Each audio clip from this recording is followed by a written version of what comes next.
新しい。おはようございます。小木曽です。すみません。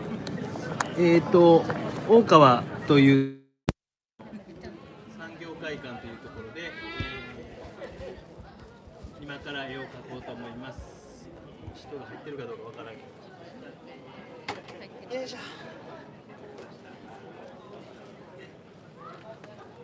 皆さんが見出すという。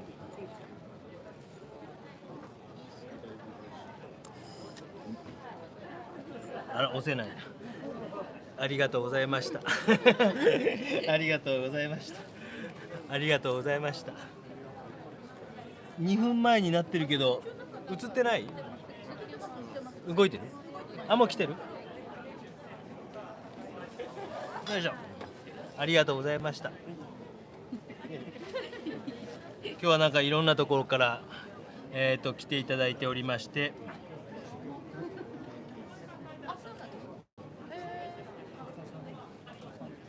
なんか僕の方は見れてないわ。見れてます？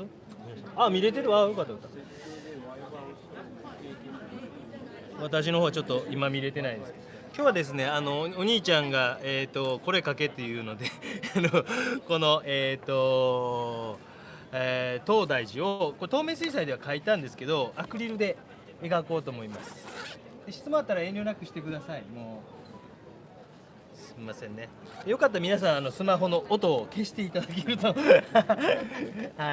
れも見らなくてもいいんです。使わなくてもいいんですか。あ、使わなくていいです。使わなくていい。はいはい。もうでまた家帰っても見れますから。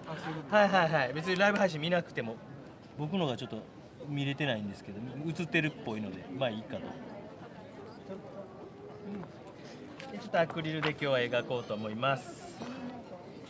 今日どちらからですか？地元です。あ、地元ですか。YouTube をいつも見られてるわけじゃなく。多分見てるかもしれないし。そうですか。今日は遠くから広島、宮崎、兵庫、千代田、東京の千代田区。はいはい。東京の霞が関のはい、霞が関の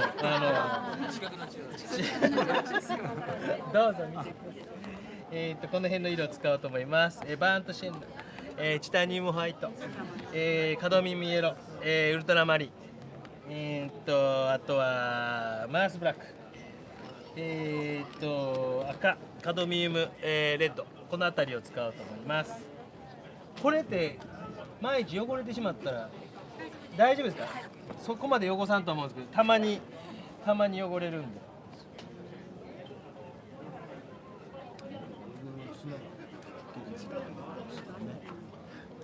こちらでいつもなんかあれをコメントを読むんですけどね、こっちがつながっていない。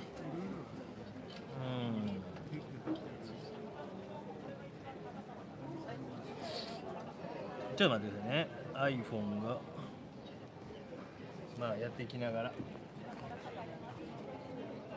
いやなんか質問してくださいね。もう何回もやってますから、いろんなとこでいろんな質問に答え続けてきてますので、すみませんね。ちょっとこれどうしてもこれは近くで後ろ回ってもらってもいいので。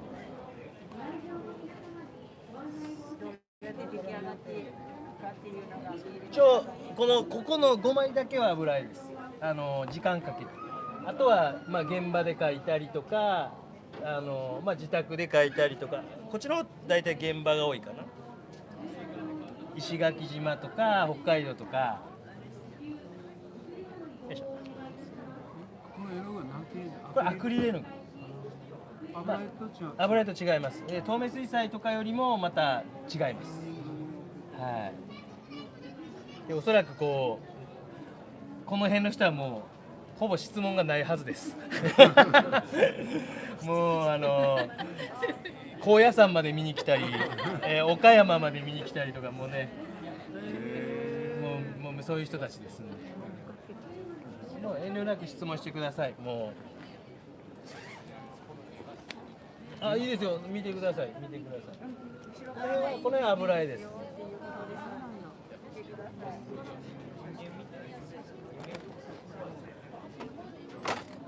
ものすごい西の匂いしますね。関西からですか？関西ですか？関西どっち大阪ですか？福岡に住んでるんですか？20年近く。今日は多分負けるでしょうね。僕も西のチームが大好きなんで、はい、縦島のチーム僕大好きなんです。一番すみませんいらんこと言うてたら始まらないんで。私は出身は奈良です。はい。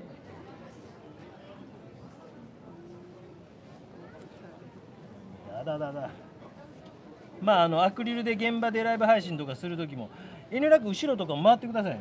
もう全然僕気にならないし。で現場で描く時も初めこれぐらいこう結構ガーンとこう絵の具をぶつけます。今月末はイタリアに行くのでイタリアでからライブ配信をするかもしれないし、しないかもしれないし。でこうやって同時にいろんなことをねこうあれしながらね、今日押せへんのなんでやろうな。コメント読めてます。なぜかねいつもこれで押せるんですけどね行かないんですよね、なぜか。あ、今日西の方から来てくれてる人がじゃあコメント読んでください。お願いします。お願いします。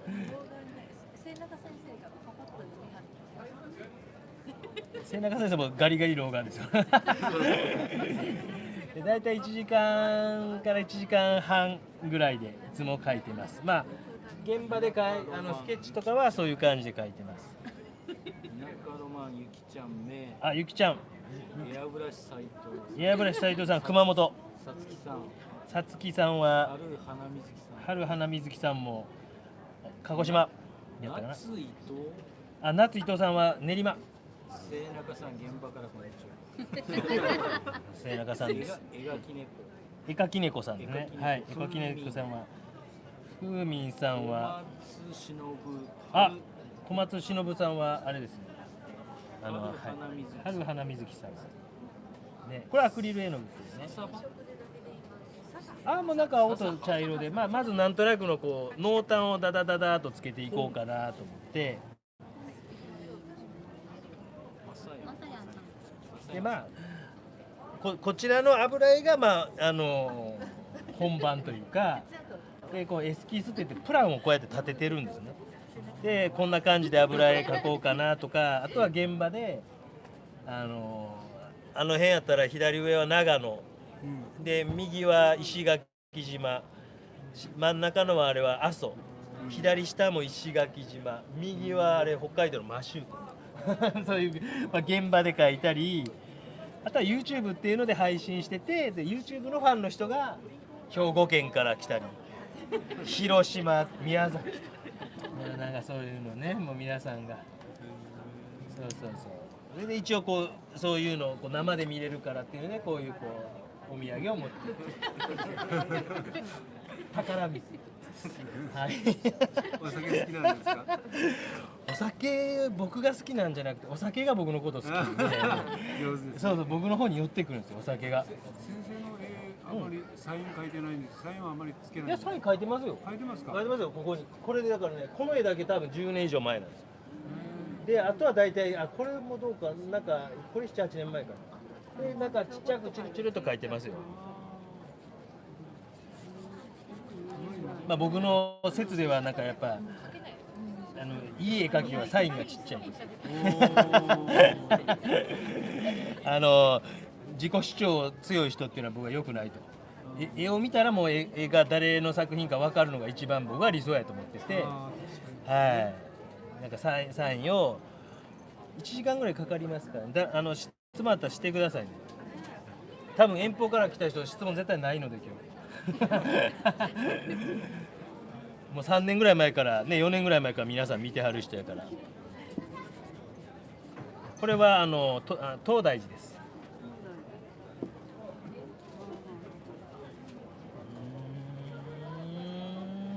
一番最初に意識するのはその濃淡です。アクリルの場合はこれは今日の描き方も描き方自体が実はものすごいいっぱいあって、僕の場合はでこれアクリル絵の具というので描いているんですけど、まず形をどっちかというと決めて鉛筆で描いてるんですけど、はい、鉛筆をまあその線を元にこう描いていって、で少し濃淡と前後関係みたいなのを初めに今出していってます。はい。これはイラストレーションボードっていうので、はい。で紙が貼ってあるんですね。もう下絵は見えなくなってしまっても全く構わない。いや見えていますよ。見えて全然見えてますよ。大丈夫ですか？僕も老眼ですんでお友達です。よかった。友達少ないから老眼友達ができた。よかった。まあこういうのをまあいろんなところでまあふらふら野良犬のように絵描いて、一応この辺には住んでるんで、でここの内藤額縁店さんでいつも額作ってもうたりしてるんで。この額はちょっと東京の額縁なんですけど、すみません言うとからごめんなさいね。そう。こちらで活躍する。こっちの。一応こっちに今住んでます。はい。でもまあ展覧会自体はだいたい東京が多くて、個展は東京大阪ですね。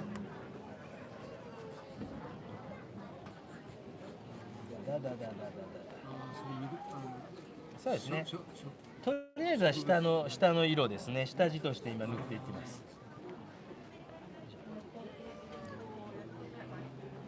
ちょっとすみませんね、質問が全く読めないんで、なぜか今日いけるの。見えてはいるんでしょ。いらんことを言わんようにしてくださいね。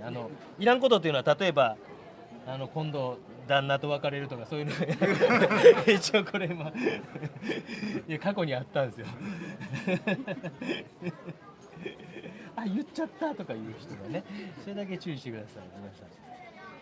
適当に塗ってるように見えて、ちゃんとこの後から塗られる色をある程度こう想像しながら、でここの見せ場だけはある程度ですね。途中カメラで写真撮って。撮っていいですよ。みんな全然遠慮なく撮っていただいていいですよ。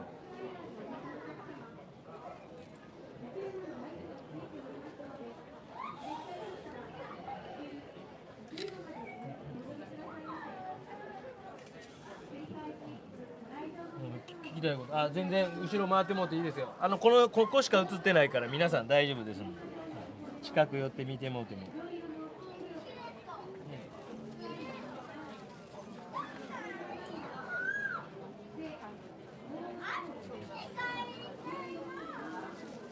アクリルでガシガシととりあえず描くのを今日は見せたいなと思いまして、明日もあるんですけど、明日何やろうかなと思って、で空とかも一応一通り一層土台としてですね。なぜ今日はこれが入らないのか、他の動画は見れるんですけどなぜやろうな。電源をちょっと切ろう。動いてます？じゃあよかった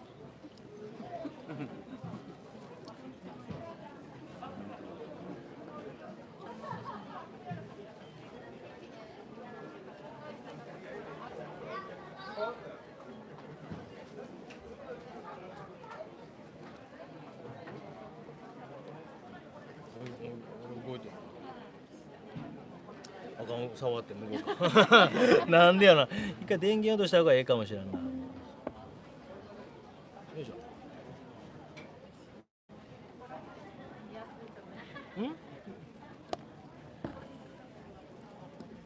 じゃあちょっと今弟子が一人ちょっといなくなってるんで、もうすぐ弟子が来てくれるんで。ありがとうございます。助かります。いいですか？こんにちは、皆さんこんにちは。お客さんの対応も素敵ですね。いや適当ですよ多分今日見てはる人も家帰ったら絶対忘れてるんで、適当なことを延々と言うてます。で全体的にある程度こうワントーン落としていって、でそこからよりもうちょっと濃いところを、これは本当はこのアクリルの描き方、この絵に対する描き方なんで、いつもこういう描き方を全てしているわけではないので、多分こう私のことをいっぱいこう見てはる人は知ってるはずです。引き出しのおじちゃんの多さに。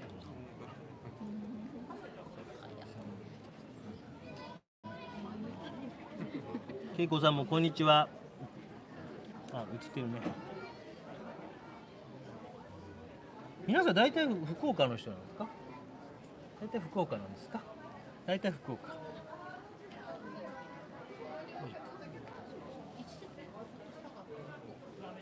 佐賀ね、もうちょっとね、どっちやろいや、うちも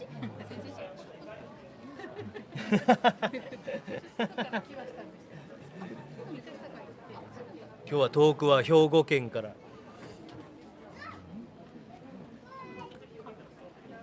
兵庫県とか広島、宮崎、よいしょ、遠くから見に来てくれはる人いるんです。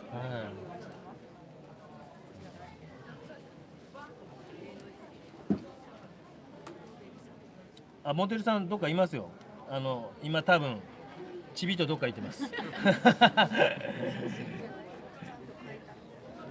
そうそうそうそう。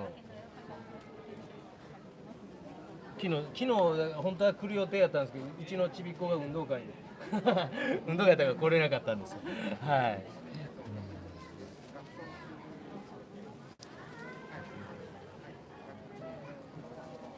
で極力後ろから決めていきます。後ろからですね。で今の段階はもうちょっとこう土台というか葉っぱの影の中になるような色をこうなるべくこうタッチとかも複雑にしながら置いていって、でちょっと不安になってきたらこういう鮮やかな色とかをもうこの段階で一回置いてあげて鮮やか、これはもう写真見ながら描いてるからそんな難しくないんですよ。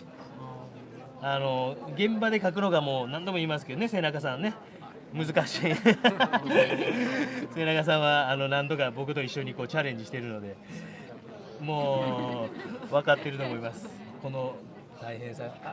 手伝ってくれる？描いてくれるちょっと弟子になってくれへん？ね、もうおっちゃん今日朝カマキリ取りに行っても疲れたね。佐賀空港公園でカマキリ取って殿様バッタ追いかけて、もうおっちゃん疲れたから誰か代わって、もう絵描くのしんどい。よいしょ。でちょっと外側からこう決めるような仕事とかを持ってきたり、少しこう鮮やかな色で画面をこう引き締めるようなことをババババッと一回してあげたりとか、少し塗り残ったら厄介かなっていうような色を一回落としてあげたり、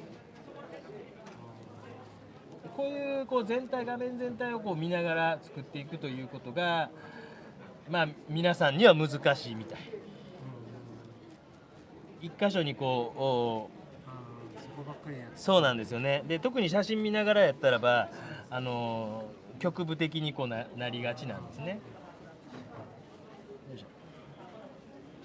絵の具色は、もうこのぐらいあれば大体絵描けます。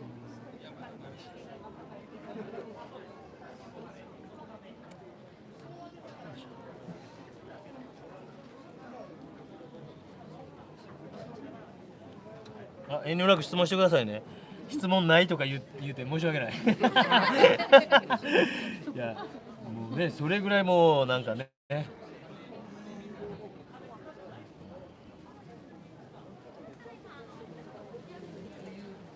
イベント皆さん見てきました？見てきました。あ、そうですか。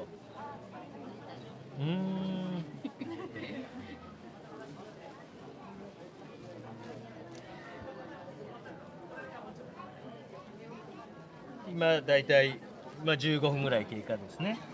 でこの段階でもうある程度こうここを見せて、そこからこうどういう風に広がっていくかっていうのがある程度頭の中にあるかどうか。ここがメインですね。まあ一応ね、東大寺なんで、はい。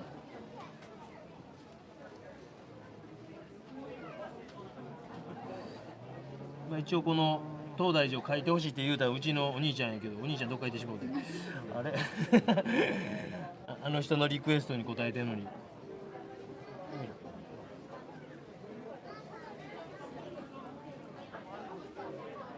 このイベントは毎年来られてるんですか？大体ですね。あー現地のですね。ああ。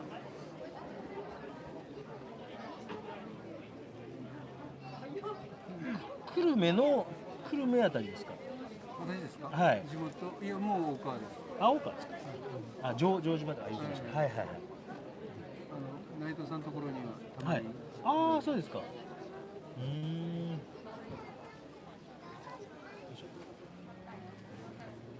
だ。で、ちょっと時間これ置いてたんですけど、この辺が少し乾いてきているので、平筆の使い方がいつもありがとうございます。あけみんさん。よいしょ。いいですよね。小さいところで書けるんですね、それで。あ、平筆で7割ぐらいまでいきますよ。平筆で。で、まあ紙パレは途中でも洗うように、はい、していけば。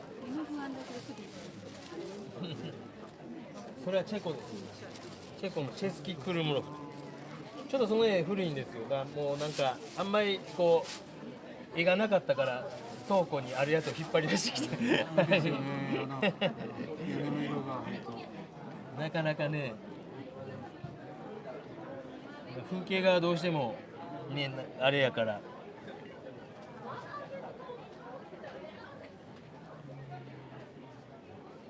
いしょ。当。下の向かうの山になるわけですね。そうですね、うっすら見えてる山なんですね。そう、柳川は来てもなかなか大川って寄らないですよね。ねえ。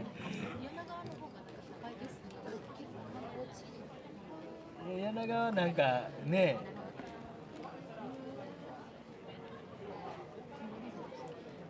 すぐ隣なんですけどね。アクリルってキャンパスにも使います。キャンバスも使えます。はいはい。で、こうやって紙にも水彩画みたいな感じでも描けるし、結構こう乾くと、はい、もう重ねていけるから、意外と描きやすいというか。こでも後ろでも透明水彩、透明水彩、透明水彩。左上アクリル、透明水彩、アクリルか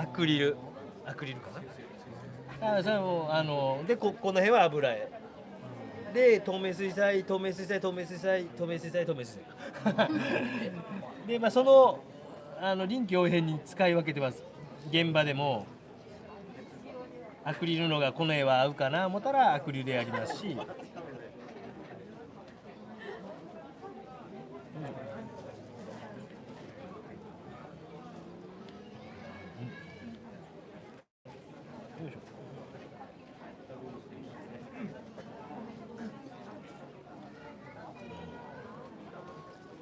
平筆便利でしょ。平筆。上手な人が使うとね。いや平筆はこんなんで行くの怖い？そんなねめめしいことしてでもねえ。アクリルを解くときは水でいけるわけですね。水ですね、はい。水溶性の、はい、あれですね。震えます？真横のこういう線とかが皆さんやっぱりあれですよね。こういうのはね。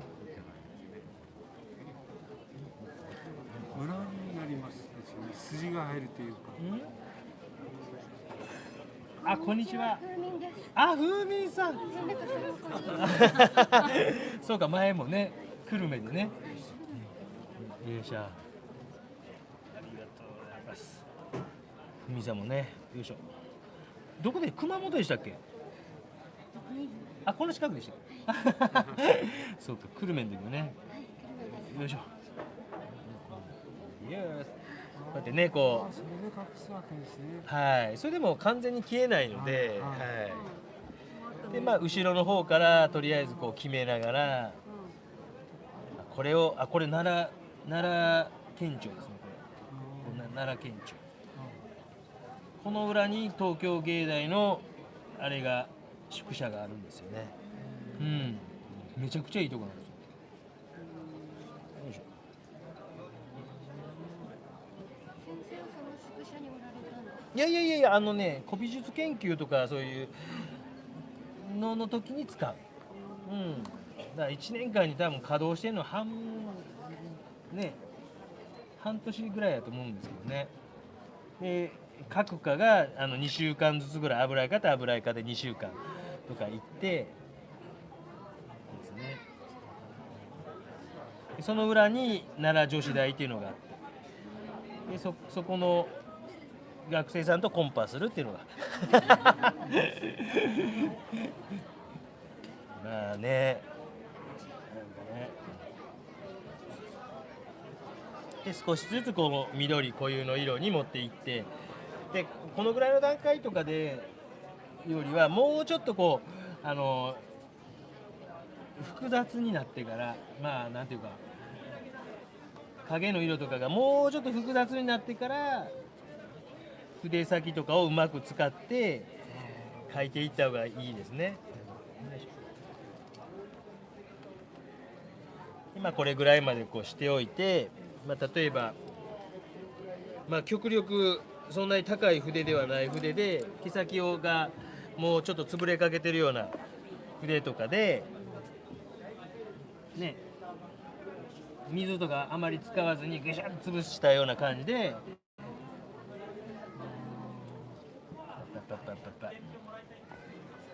赤とか、まあ、これはボブの絵画教室っていう昔、BS でやってたおっちゃんがこうやってたんでボブ・ロスさんの真似ですけどね、これ完全に。まあ、こういう筆使いとかは意外とこういうところとか使ってたりするんですよ。だからそういうのが絵の具がこうどんどん複雑になっていくとやり口が見えなくなってくる。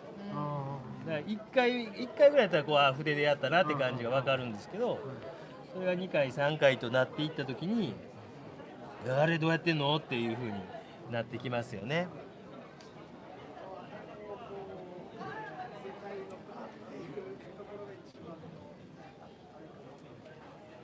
じゃあいや観客ゼロかと思って心配しました。よかった奈良佐賀市民芸術祭とかいうのが今もやってるかな、あって、で音楽とまあ美術あって、で初めの頃それの僕実行委員みたいなのやってたんですよ。で一応美術の担当で音楽は音楽の人がいて、どっちかっていうと音楽祭みたいな感じで、その文化会館、今佐賀アリーナ向かいにある文化会館で一室をいいですよ、一室を絵を展示したりとかで、それでなんかギャラリートークもやってくれって言われたから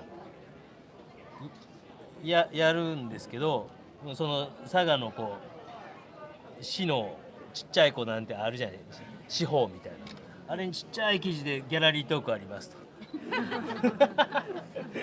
来たお客さんご夫婦一組これやる必要あるんですかねとか言うね、それよく来てくださる方だったから「こんにちは」とか言いながら「こんにちは」って「今日はお集まりいただきありがとうございます」とか言う一組に向かって「よかった今日はね来てくれて、もう桜っ子クラブが今日来てくれまして本当皆さんありがとうございました。兵庫県やらね遠くから明日もやってますからね、皆さんね近くの方。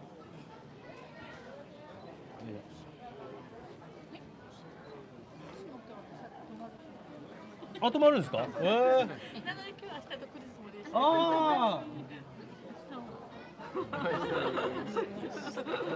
あもうねえ熱狂的でしょう。宿泊代出して見れるっていうのすごいですね。ねえでもね、あの人なかなかこうね、絵でこう結構ちょっと有名になってきてるんですよ。ねえ、あの仕事の件とか早く言いたいよね。あのね、言わん、まだね、まだ言わんけどね。別に言ってもいいんです言ってもいいの？ただほら本決まりではないっていう。ああ、本気前じゃないね。なんか口止めとかはされてあ、されてるわけじゃないね。ドラマとかではない。ああ、そうそうそう。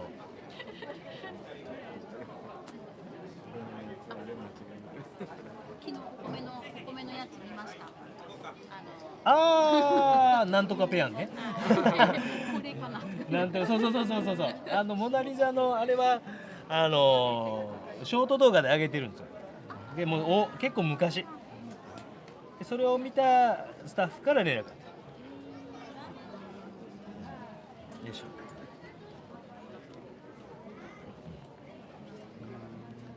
まあこんな感じで、少しですねこうでいつもはこのぐらいドライヤーで乾かしたりするんですけど、今日ドライヤーも忘れてきたので、ちょっとこう水で薄めにこう溶いたようなのでアクリル絵の具が乾くと、まあ、その上にこうまた描いていけるので、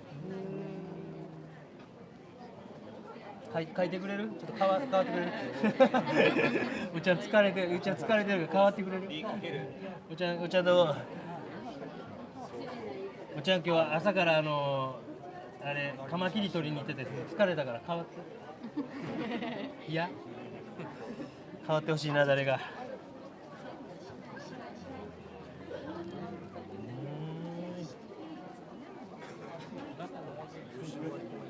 今日はね空港公園。どっちかというとねカマキリバッタ取りに行ってたんですよ。カマキリの餌が必要なんですよ。そのバッタを3日か4日に1回は取りに行ってる。はい。それが大変。だんだんね寒くなるからあれですね。いなくなる。ただもう卵産んだんで、産みました。でも何回もなんかするらしいですよ。ただ今8匹おるんでカマキリ。すいませんコメントありがとうございます。皆さんね、恵子さんも出遅れましたと。今70人ぐらい見てある。でもいつももうちょっと昨日も普通にやってるんですけど、多い時は130人40人。いつも決まった時間にだいたいライブ配信やってて、今日はやるかどうか分かりませんって言うて。って言うてたらなんとなくこう絵の具自体が複雑になってきて、ね、なってきてるのが分かるんちゃうかなと思うんですけどね。で例えばこうスパッタリングって言ってこう飛ばしてみたりして、また複雑にもう要は複雑にしていくんですよ。もう適当ではないですよもちろん。こう徐々に複雑にしながら。清中さんって方も個展とかされて売れっ子さんなんですよね、奥さんね。まだまだ。いや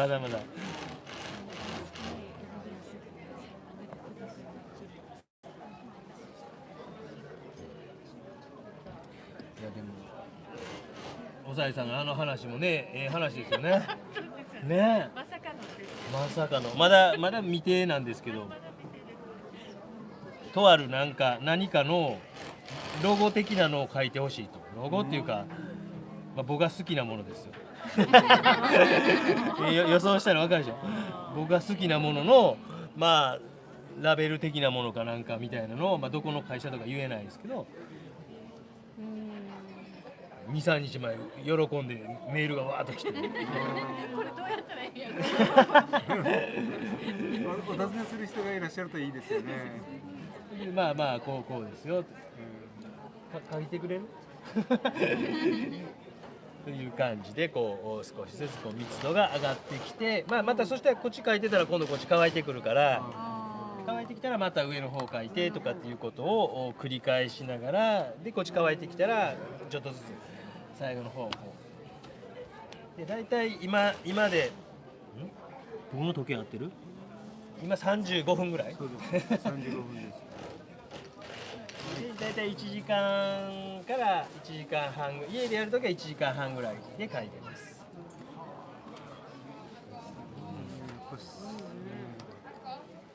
でももう皆さんもうしつこいぐらいこれを見させられてるからもう飽き飽きしてるんですよね。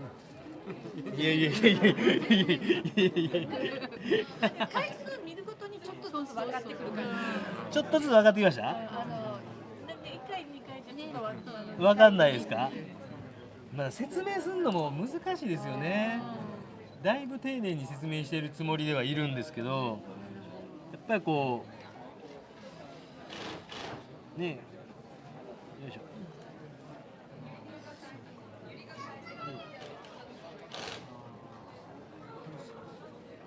その線ってやっぱり大事なんですね。シュッと出てる。そうですね。やっぱりこう、皆さんの見てたら長い線とか、あとは混色があまりこう上手くないというかね。だからある程度一発で決まるところは決まるぐらいの感じでいけたらいいんですけど、見てるとそのあたりがですね。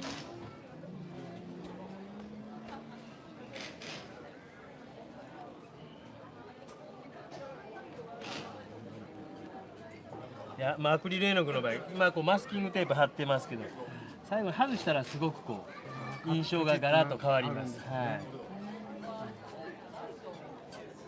額縁に入ってる。そう。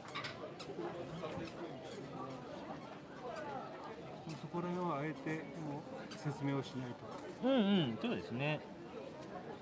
あ、額縁の声の。この色。この辺はね、そんなにこう、はい、ごちゃごちゃ書いてもしゃあないから、はい。僕の場合こう水彩とか透明水彩とかアクリルとかはどっちかというとエスキースって言ってこうプランなんですよね。で油絵とか描くためにどちらかというとこっちが本画なんですよ。だからこういうのはもう本当にこう現場で描いたりとかする。正直これ今やってるのも再来週からイタリアに行くんで、ちょっと予行演習兼ねてなんとなくこんな感じで行こうかなと。で一緒に旅行行く人が見てるから、その人たちにどっちかちょっとこうですよああですよっていうのをちょっと教えたりもしていると。でやっぱりこう一番難しいのはやっぱ現場で描くことなんで、それをいきなりこうねイタリアデビューの人もいると思うんで。先生の生徒さんたちと一緒に行かれるわけです。生徒っていうかもう本当にこう全国にいるんで、今回やったら、北海道、神奈川、東京、高知、アメリカそういう人たちがいる。いろんなところにいますね。だから別に直接生徒とは思ってないというか。勝手に向こうが思っているだけで僕ははいはいっていう感じですね。で結局その YouTube で皆さん見てこう応援してくださったりとか、で高評価っていうのがあってそれに絵を送ってきてくれる人なんですよ。そういういろんな企画をやってるんです。YouTube の中でこういろいろやってると。ちょっと今弟子待ってるんですよ。どこ行った？なんやろ。弟子が書きたいって言ってたから書かしてあげるわ。書きたい言ってたから完成さすのちょっと遅らせてんねんけど。弟子がいる。体験できる。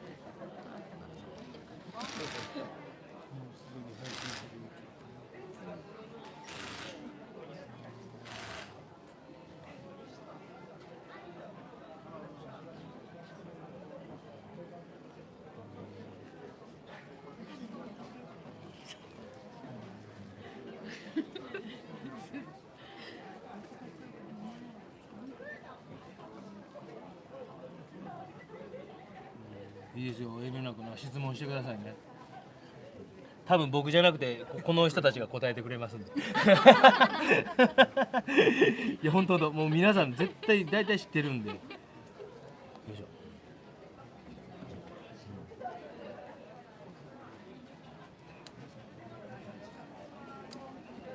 もしあれ質問あったらしてくださいね。ゆうのさんますますご活躍でと。大川栄作さんって家具は大川って知りましたね。あ、そうなんですか。大川栄作さんってここなの？そうなんですよ。あ、そうなんですね。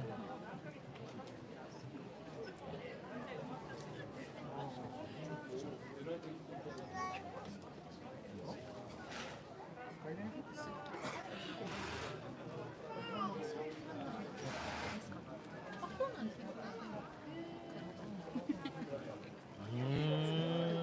で少しずつこう鮮やかな色を足しながら暗い色を残しつつこう浮かび上がらせるように、はい。赤邪魔になるかなと思ったんですけど、ね、皆さん結構こう抑え描いていきますけど、僕はこう鮮やかな色に対してこう他も鮮やかにこう乗せながら意外とこう広げていくことは多いです。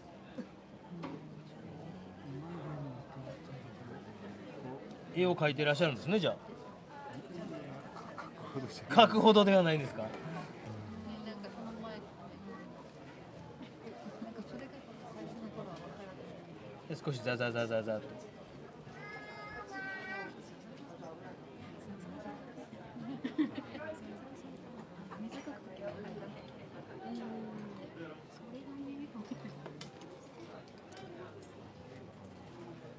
ね。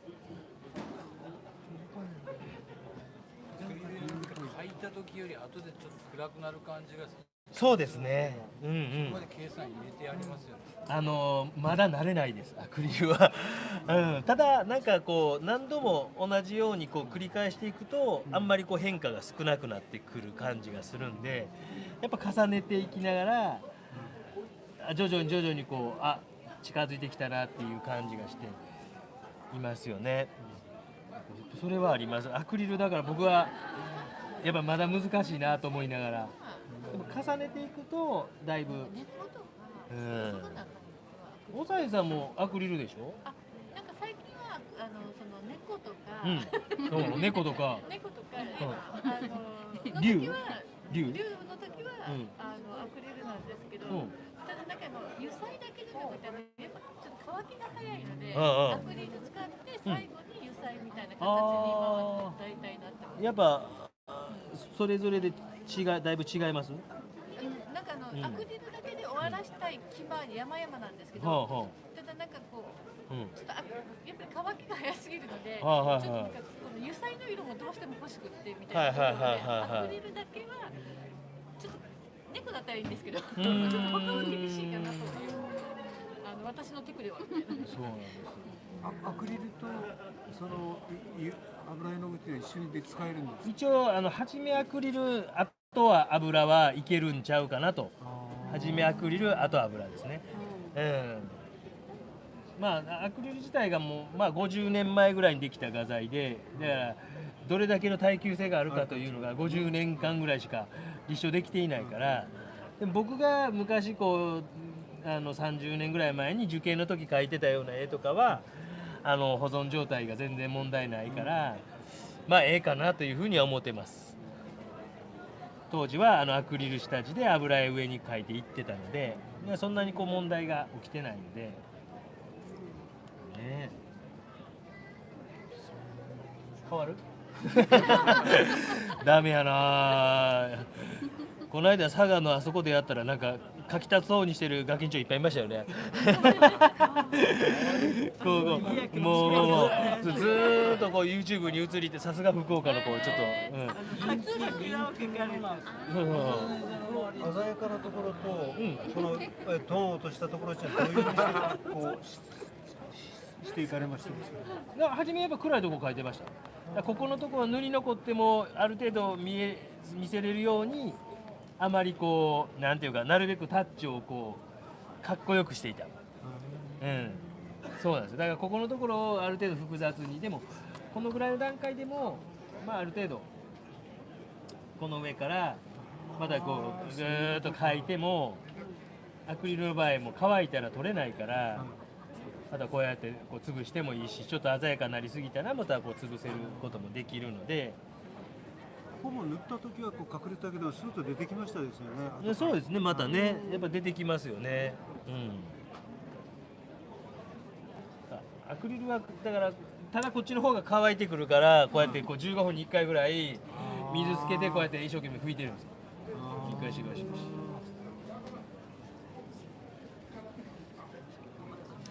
だいたい今で45分ぐらい。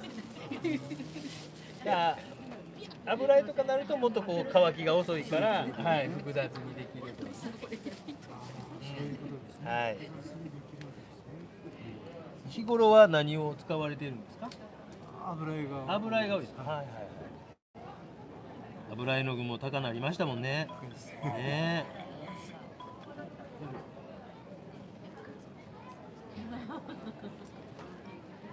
ちょっと中継とかも複雑に少しこうしながら。結局弟子こんかったね。サボりやがったな。ア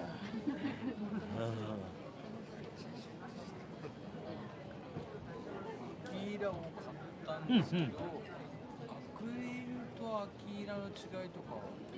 いや僕もあんまりこうちょっと乾きが遅いなっていうぐらいの感じで、僕も1回しかやってないんでアキーラ。だからなんかこう。油絵って結構匂いがダメな人が結構いて、あと家でやっぱりこうご家族の人がやめてくれっていう人がはアキーラがいいかなと思うんですけど、まあアクリルはアクリルでこう乾きが早いで、油絵は油絵で乾きは遅いけど微妙な色を作れるで、まあ、それの両方どうしても無理っていう人はアキーラとかデュオとかを多分使っていかれるんかなっていう感じがする。どうしても匂いがダメっていう人は結構いるみたいですよね。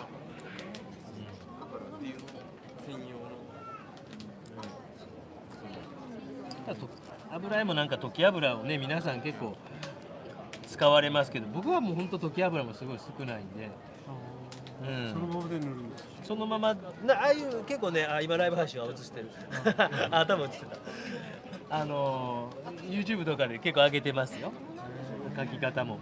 でもいけるんでしょうね。映ってたらね、知らんかった。頭が結構映ってた。いいい感じですよね。いい感じ。でもまあ言うたらアクリルと透明水本当に遠近感が出てるので、奥行きが。この山こ手前のフリージの手前。あそこはコメントはこの辺ずっと映ってたんです。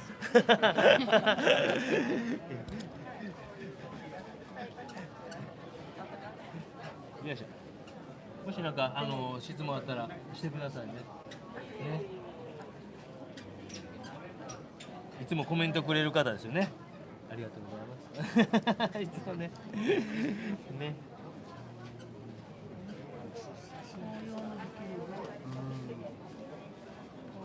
作品自体は送ったことはない。2回ぐらい。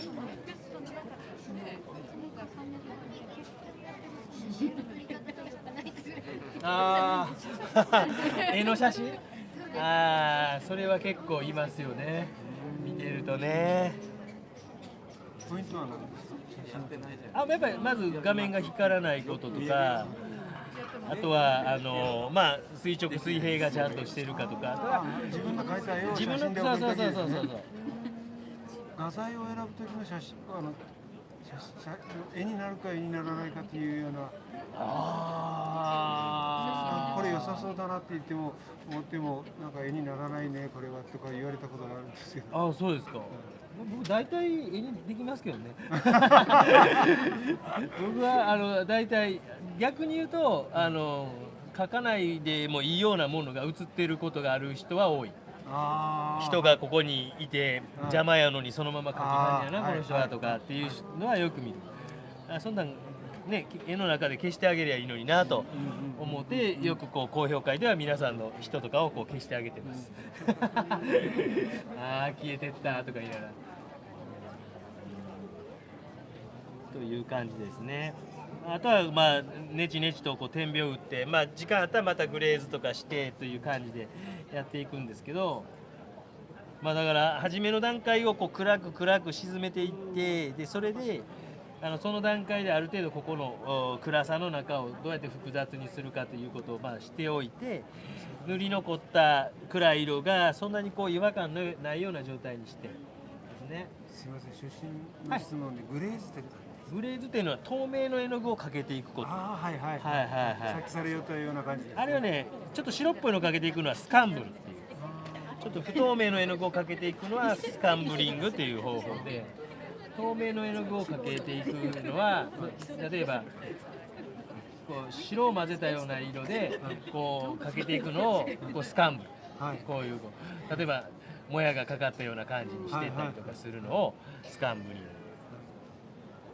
でまあ水とかこう透明系のこういう色とかでこう下の絵の具がこう透けて見えるような感じでやっていくのをこうグレーズ、はい、フランス語で言うとグラッシュっていう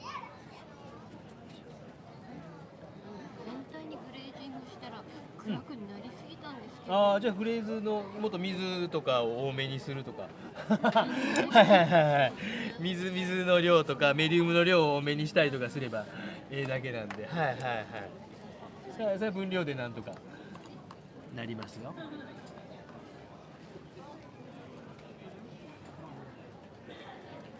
そういうグレーズスカンブルとかはもう僕の目の前にいる人たちは2000回ぐらい聞かされてるからもううんざりしてるんですよ。も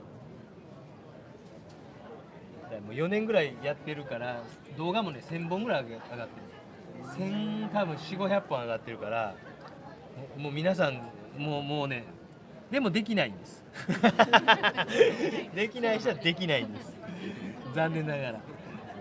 なんぼ教えてもできないのが僕の中で謎なんですね。グレーズの説明も今動画上がってるんです動画グレーズだけでは上げてないですけど、まあ、油絵の使い方みたいな動画とかの中では言ってます。はいはいは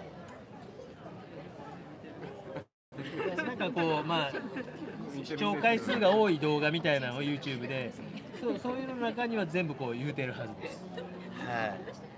おそらくもう質問がないぐらい僕は質問に答えてきているから皆さんほぼ質問ないんですよで毎週こう土曜日の午前中とかライブ配信っていうのをやってて大体定例でその時にこう皆さんなるべくこう言葉で返すのは楽なんですけど字で打ってこうコメントにこう返すのってしんどいじゃないですか。だからなるべくそのライブ配信で言うてって助かるのでって言ってで明日は一応なんか透明水彩を考えてますという感じで、まあ明日も一応なんか来る予定にしているので明日も来るんですけど今日のも今のはずっとまた届けておこうと思ったらメールするんですあこれは一応家帰ってもライブ配信見れますよ。皆さんの声は入ってますよ。はいQR コードを読み込んだらはいはいはいあそこの辺にもあるやつとかだな。今生放送という形で今あそこで流れているのでいろんなところでそういうのやってて例えば高野山でやったやつとかに来てはったんです。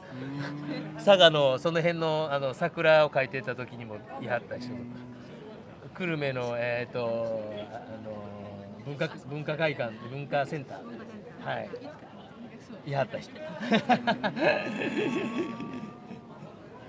皆さんそういうのをこう YouTube で見て見に来てくれはるんです、今日のこうイベントはどうしても家具フェアなんで絵描きは唯一僕だけなんでこれ人集まんのかな思ってですね。だから皆さん桜で来てくれても桜は大事ですよ桜は大事ですよという感じでございました。まあ4時ぐらいまで一応いるので、また聞きたいことあったら遠慮なく聞いてください。まあこれはもうね、喋りながら書いてるということでね、皆さんね。という感じで、まあ現場で書くときはこういうのをもう1枚別の場所に置いといて、1枚書いて、で途中多分イタリアではそれやると思います。1時間半でだいたい2枚ずつ書くような感じでだいたい書く。サイズはここまで後で写真撮れますので、はい、すみません、おそらくこうあれするんで、イタリアではうるさいそんなんいらないじゃないですか。基本はいらないじゃない。サインなんか僕、はいはい、サインネイルいつも迷うんですけど、サインレンジ系僕は赤字が多いですよ。赤字にならないように絵だけ赤字にしとこうかな面白い。という感じで、これで大体1時間ぐらいですよ。ああ、いいね。ということで、スマホの充電を考えると大体1時間で大体いつもやってるということで、今55分ぐらいという感じでございました。ありがとう。明日もやりますので、多分ね終わります。弟子が来ませんでした。終了します